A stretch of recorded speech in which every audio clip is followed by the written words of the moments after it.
Mga pre, ngayong video pag-uusapan natin kung paano nabuo ang isa sa pinaka-iconic na teams sa NBA history, ang Miami Heat Big Three, si LeBron James, si Dwayne Wade at si Chris Bosh. Tatlong superstars, iisang team, iisang goal. Pag-aralan natin kung paano sila nabuo, bakit nangyari ito at kung bakit hanggang ngayon hindi pa rin ito malilimutan ng buong NBA. Balikan natin ang 2010. Si LeBron James ay nasa Cleveland Cavaliers pa. 7 seasons na siya doon. 7 seasons ng pagbuhat ng buong team sa kanyang likod pero wala pa ring championship. At sa loob ng isang dekada, ang tanong ng buong NBA world ay, kailan mananalo si LeBron? Si Dwayne Wade naman nasa Miami. Naka-isang championship na siya noong 2006, laban mismo kay LeBron sa finals. Pero alam ni Wade na para manalo ulit, kailangan niya ng mas malakas na team. At si Chris Bosh, 6 seasons sa Toronto Raptors, great player, all-star. Pero para sa kanya, Toronto ay parang dead end. Walang makitang championship path doon. So paano nangyari to? Mga pre, hindi ito basta nagkataon lang. Ito ay pinlano. Matagal na nag-uusap si LeBron at Wade behind the scenes. Meron silang friendship na nagmula pa sa Team USA. At si Pat Riley, ang presidente ng Miami Heat, isa siya sa pinakamatalino at pinaka-relentless na executives sa buong NBA. Alam niyang may window siya at pinursige niya ito ng buong buo. Ini-restructure ng Heat ang kanilang roster, kinailangan nilang i-let go ng maraming players at pinagtibay nila ang salary cap space para ma-accommodate ang tatlong max contracts. At noong July 2010, nagkakatotoo na ang lahat.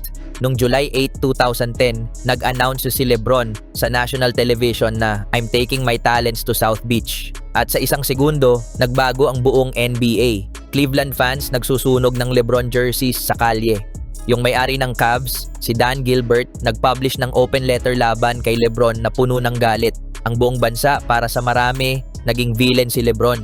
Pero para kay LeBron at sa kanyang mga bagong teammates, tila isang malaking celebration ang nangyari. Nagkaroon ng welcome celebration sa Miami at doon sinabi ni LeBron yung mga salitang hindi pa rin natin malilimutan. Not 2, not 3, not 4, not 5, not 6, not 7. Mga pre, promise na yan ng hindi bababa sa 7 championships ang dadalin nila sa Miami pero alam nating hindi nangyari yon. Dalawa lang. Pero sa oras na yon, lahat sila excited at nabulabog ang buong NBA. Hindi madali ang simula para sa Big 3 mga pre. Yung unang season 2010 to 2011, maraming pag-a-adjust. 3 alpha, iisang bola. Sino ang magsasacrifice? Sino ang mag-step back? Yung finals nila laban sa Dallas Mavericks noong 2011, natalo sila. Pero yung mga taon na sumunod, ibang klase na. Natutunan nilang maglaro para sa isa't isa. Si Wade, yung dating number 1 option sa Miami, nag-step back para kay LeBron. Si Bosh, naging glue guy, yung defender, yung rebounder, kahit all-star siya. Yun ang sakripisyo na ginawa nila para manalo. 2012 finals ay nag-champion sila laban sa Oklahoma City 4-1. 2013 finals laban sa San Antonio Spurs, 7-game series, isa sa mga pinaka-exciting na finals sa history. Champions ulit, 2 ring, 4 na finals appearances. Sa 4 na taon, walang team ang nakagawa ng ganyan sa modern NBA ng ganun kabilis. Pero tulad ng lahat ng bagay, may katapusan din ito. Noong 2014, matapos ang 4 na taon, nag-opt out si LeBron sa kanyang contract sa Miami at bumalik siya sa Cleveland para tapusin ang hindi natapos niyang promise na magdala ng championship sa Cleveland. At noong 2016, tinupad niya yon, nag-champion sila laban sa 73-win Warriors team. Isa sa pinaka-iconic na comeback sa sports history. Pagkatapos noon, lumipat siya sa Los Angeles Lakers noong 2018 at nanalo ng isa pang championship noong 2020. At hanggang ngayon, naglalaro pa rin siya sa Lakers. Si Dwayne Wade, nagpatuloy siya sa Miami ng ilang taon pagkatapos umalis si LeBron pero hindi na siya fully nakabalik sa kanyang dating level. Nagpunta siya sa Chicago Bulls, sumandali sa Cleveland para muling makasama si LeBron at pagkatapos ay bumalik sa Miami para sa isang farewell season. Nagretiro siya noong 2019 bilang all-time leader ng Miami Heat sa points, games, assists at steals. Hall of Famer na siya ngayon. Pero heto ang malupit. Maraming tao ang nag-downplay ng legacy ni Wade dahil sa Big 3 era. Malungkot man pakinggan pero totoo, naging sidekick siya sa kanyang sariling team. Si Chris Bosh naman, ang pinaka-heartbreaking na kwento sa tatlo.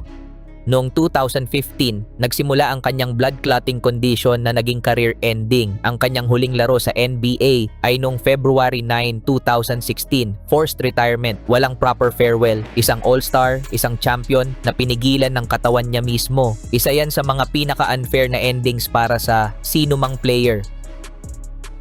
Pero hindi natapos ang super team era sa Miami. Katunayan, ginawa lang ng Big 3 ang template para sa lahat ng sumunod. Golden State Warriors. Mga pre, ito ang pinaka-powerful na super team na nabuo pagkatapos ng Heat.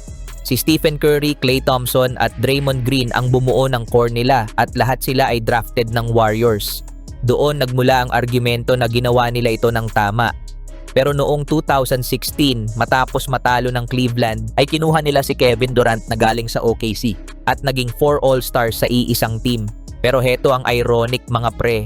Kahit galit ang lahat sa Warriors, naging every bit as hated ang Golden State as the LeBron-led Heat, if not more. Ginawa nila ang eksaktong bagay na kinasuklaman ng tao sa Miami pero mas extreme pa. At tulad ng Heat, nanalo rin sila.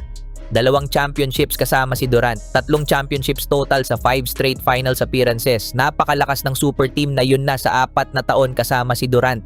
At pagkatapos ng Warriors, Brooklyn Nets, si Kevin Durant, James Harden at Kyrie Irving. Nagplano sila habang nasa Team USA noong 2016. At noong 2019, nag-team up sila sa Brooklyn, inspired directly sa Miami. Pero hindi nila nakamit ang tagumpay. Injuries, drama, at walang sapat na sakripisyo mula sa mga player ang naging dahilan ng pagkabigo nila. So bakit nga ba naging successful ang Big 3 ng Miami? Kasi kung iniisip mo na basta magsama-sama lang ng 3 superstar ay mananalo na. Tingnan mo ang Brooklyn Nets, si Durant, Kyrie at Harden. 3 superstar din. Wala silang nakuhang championship. So ang tanong ay, ano ang nagpaiba sa Miami? Ang sagot ay dahil nagsakripisyo sila para sa team success. Sinabi mismo ni Wade na sa simula, hindi sila tunay na nagsasacrifice. Magagaling sila sa basketball pero hirap sila sa umpisa. At yun ang dahilan kung bakit sila natalo sa 2011 finals laban sa Dallas. Pero pagkatapos ng talo na yon, nagbago ang lahat. Si Wade mismo ang nag-step back. Sinabi niya, I got out of the way to be the best teammate I could be. Nagpaubaya siya kay LeBron. Walang reklamo, walang drama.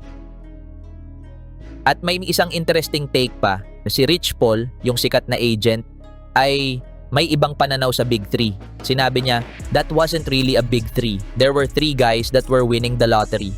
At para sa kanya, si Bosh ang tunay na dahilan kung bakit nag-work ang Miami. Sinabi niya, Bosh was the ultimate professional. Yung taong pinakamalayo sa spotlight ang naging pundasyon ng tagumpay. Kayo, ano ang opinion nyo sa Big 3 era ng Miami? Nainis ba kayo kay LeBron dahil lumipat siya?